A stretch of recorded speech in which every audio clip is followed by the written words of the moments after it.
13-year-old Andre Davis attending the funeral of his father, Officer Reginald Davis, who was killed during an attack by 3 men, 2 of whom he killed himself.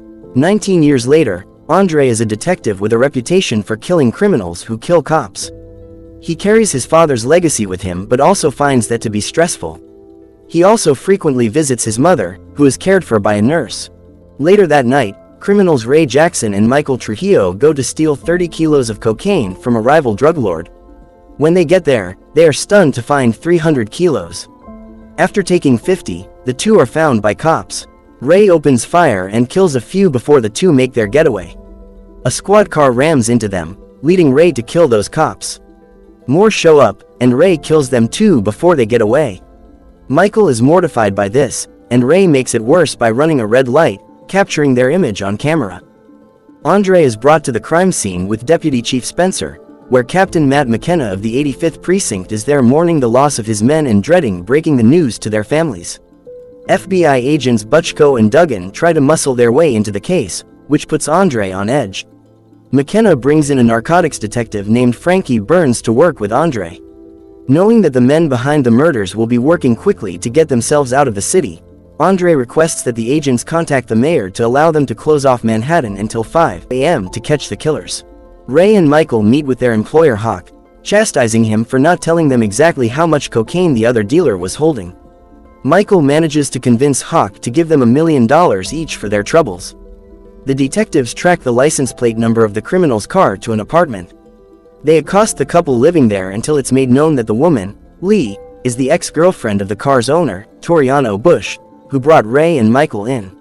Lee says Bush wouldn't have killed the cops, but she identifies Ray as the perp, while Michael is the younger brother of Ray's old army friend who was killed in Iraq. Their names and faces are spread over the news, which leads the men to realize they need a new plan to get out of the city. Ray and Michael meet Audie, who gives them new identities and directions on taking separate buses to Miami to avoid detection. A team of cops led by Lieutenant Kelly start banging on the front door. When Audie asks what precinct they are from, Kelly shoots him in the eye through the peephole before they start shooting. As Ray shoots back, Audie lets Michael know about 2 flash drives, as well as the password for accessing them, and he succumbs to his wound. Butchko and Duggan locate Bush in a nightclub. They alert him and barely give him time to react before Butchko shoots and kills him, claiming Bush drew his weapon on them first. Andre and Burns arrive at the scene, with Butchko instigating a fight with Andre that leads to Andre socking him in the face. Andre also managed to catch Butchko planting a gun on Bush. The detectives track Ray and Michael to a building in the meatpacking district. Andre catches Ray and gets him in a standoff. A civilian walks by, and Ray shoots him before Andre fatally shoots Ray. As he dies, Ray tells Andre that Michael is not like him. Andre and Burns then find Michael in the freezer, and he holds Burns at gunpoint.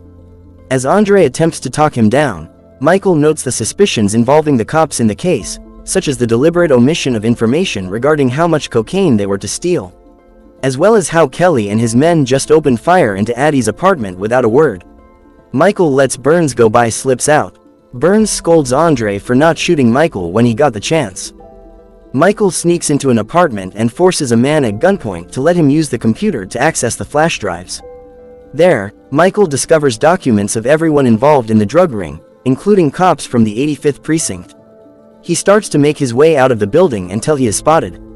The detectives hear the report and rush to go after Michael. He runs through the subway, with Andre running after him. After getting away from the other pursuing officers, Andre corners Michael in an empty subway car, engaging in another standoff. Andre convinces Michael to give up his gun, just before Burns shows up and fatally shoots Michael. With his last breaths, he discreetly slips Andre the flash drives. He meets with the other cops who congratulate him and Burns for catching the criminals. Andre pretends to need to use Burns's phone and discovers she was in contact with the Lower Manhattan Security Initiative as he was earlier, which means she let Kelly get the drop on Audie and thereby implicates her in the whole scheme. The following morning, McKenna goes home to find Andre sitting there with a gun pointed at him. McKenna admits to his guilt in the drug and money laundering ring, along with a few of the cops who were killed by Ray. His reasoning is that the cops deserved better pay and went into the drug business. Andre shows no sympathy, as the surviving criminal that killed his father claimed to be so high that he didn't remember committing the murder.